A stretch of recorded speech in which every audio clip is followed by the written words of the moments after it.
नमस्कार विद्यार्थियों, स्वागत है आप सभी का इस YouTube चैनल पर। मैं Suman Sharma, assistant professor Sanjay teachers training college. आज हम अधिगम अक्षमता के विषय में चर्चा करेंगे, जो कि बीएड सेकेंड ईयर के 11th पेपर इंक्लूसिव स्कूल का इम्पॉर्टेंट पार्ट है।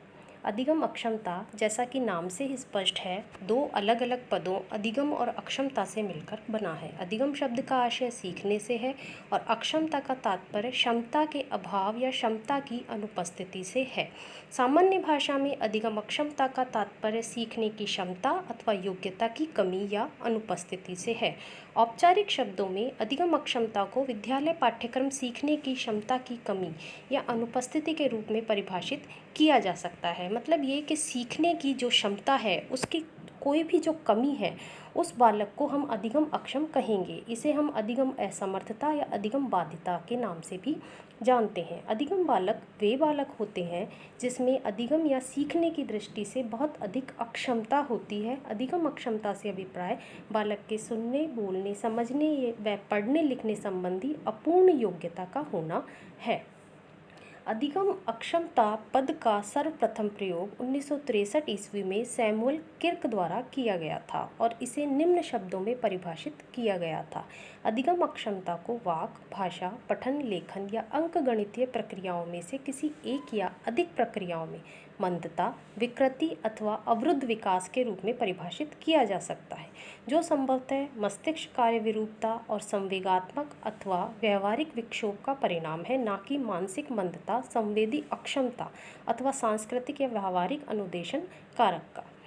अर्थात सैमुअल किर्क ये कहते हैं कि सीखने की जो प्रक्रियाएं हैं उसमें कोई भी जो कमी है वो अधिगम अक्षमता कहलाती है और ये मानसिक मंदता नहीं कही जा सकती है। अधिगम अक्षमता की प्रकृति। अधिगम संबंधी कठिनाई श्रवण, दृष्टि, स्वास्थ्य, वाक एवं संवेग आदि से संबंधित अस्थायी समस्याओं से जुड़ी होती है।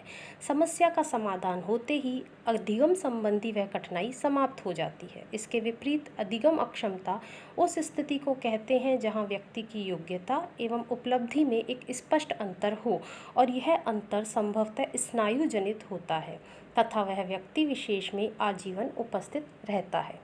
अधिगम अक्षमता के जो सामान्य एक लक्षण होते हैं वो हम इस चित्र के माध्यम से समझ सकते हैं। अधिगम अक्षम बालक में निष्पादन संबंधी कठिनाइयाँ होती हैं। उसकी उपलब्धि और योग्यता के बीच सार्थक अंतर होता है, मतलब वह योग्य है परंतु जब उसकी उपलब्धि प्रदर्शित होती है तो उसमें एक सार्थक अंतर हमें दिखाई देता है। औसत विद्यालय उपलब्धि से निम्न का प्रदर्शन, जो एक सामान्य बालक विद्यालय में प्रदर्शन करता है उसमें और एक अधिगम अक्षम बालक की उपलब्धि में अंतर होता है। अधिगम अक्षम बालक सामान्य और सामान्य से थोड़ा ज़्यादा सोचने एवं तर्क करने की योग्यता प्रदर्शित करते हैं। इस प्रकार के लक्षण एक अधिगम अक्षम बालक प्रदर्शित करता है। इसके अलावा भी कुछ लक्षण होते हैं जो कि इस प्रकार है। अधिगम अक्षमता के जो लक्षण होते हैं उनको हम अधिगम अक्षम बालकों की विशेषताओं के संदर्भ में भी समझ सकते हैं। पूर्व में जो हमने लक्षण देखे उसके अतिरिक्त कुछ अन्य लक्षण इस प्रकार हैं कि जो अधिगम अक्षम बालक हैं वे बिना सोचे विचारे कार्य करते हैं। इनमें निर्णयात्मक क्षमता का अभाव होता है, स्वयं के प्रति लापरवाह होते हैं और अपने लक्ष्य से आसानी से विचलित हो जाते हैं। इनका ध्यान कम केंद्रित होता है और ज़्यादा भटकता है। एक ही स्थिति में शांत एवं स्थिर रहने की समर्थता इनमें नहीं होती है। उपयुक्त आचरण नहीं करते हैं, स्वयं की प्रगति के प्रति लापरवाह होते हैं, सामान्य से ज़्यादा सक्रियता का प्रदर्शन करते हैं और जो सामान्य कार्य है उसको संपादित करने में भी इनको ज़्यादा प्रयास करने पड़ते हैं। ये पाठ्य सहगामी क्रियाओं में शामिल नहीं होते हैं। इनकी स्मरण शक्ति क्षीण होती है। बिना बाह्य हस्तक्षेप के अन्य गतिविधियों में भाग लेने में ये असमर्थ होते हैं। अधिगम अक्षमता का वर्गीकरण। अधिगम अक्षमता का कई आधारों पर विभेदीकरण किया गया है। यह सारी विभेदीकरण अपने उद्देश्य के अनुकूल है।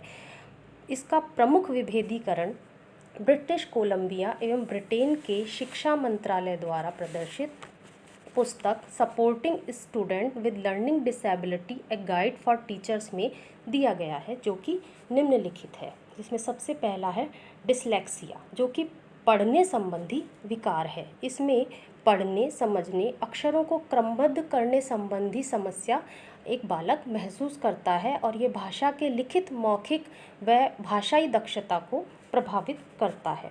डिस्ग्राफिया डिस्ग्राफिया लेखन संबंधी विकार है और लेखन क्षमता को प्रभावित करता है। यह वर्तनी संबंधी कठिनाई, खराब हस्तलेखन एवं अपने विचारों को लिपिबद्ध करने में कठिनाई के रूप में जाना जाता है।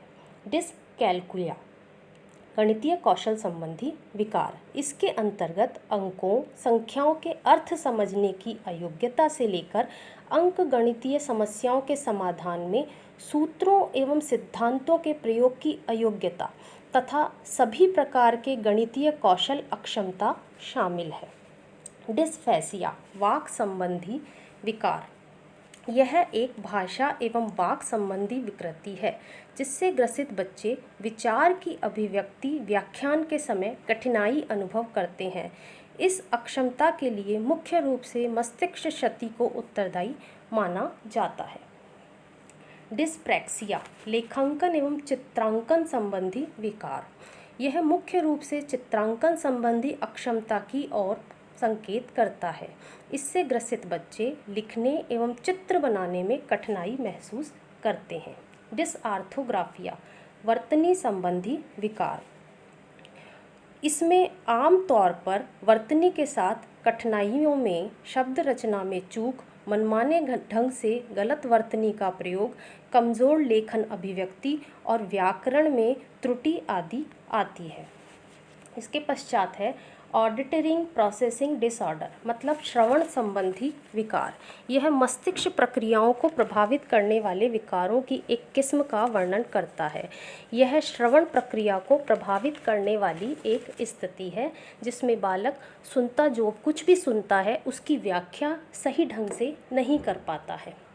इसके पश्चात है विजुअल परसेप्शन डिसऑर्डर, दृश्य प्रत्यक्षण क्षमता संबंधी विकार। जब दिमाग को दृश्य संबंधी इनपुट को समझने में समस्या का अनुभव होता है तब इस प्रकार का विकार अनुभव किया जाता है। यह अलग अलग प्रकार से प्रकट हो सकती है, जैसे कि कोई बालक दूरी का अनुमान लगाने में समस्या अनुभव करता है, कोई रंग को पहचानने में, कोई आकार का अनुमान लगाने में। सेंसरी इंटीग्रेशन और प्रोसेसिंग डिसऑर्डर, इंद्रिय समन्वय क्षमता संबंधी विकार। यह शरीर की संवेदी प्रणाली जैसे कि देखना, सूंघना, स्पर्श करना आदि से जानकारी एकत्रित करने की क्षमता से जुड़ा हुआ है। ऑर्गेनाइजेशनल लर्निंग डिसऑर्डर, संगठनात्मक पठन संबंधी विकार। कार्यकारी कार्यों के साथ चुनौतियों का सामना करने के लिए संबंधी जो अयोग्यता है वो इस अधिगम अक्षमता का एक प्रकार है। एक ही समय में बहुत ज़्यादा उत्तेजनाओं या जानकारी से निपटने के लिए होने वाली कठिनाइयाँ इसमें शामिल होती हैं। आशा है ये सभी जानकारी आपके लिए उपयोगी होगी। धन्यवाद।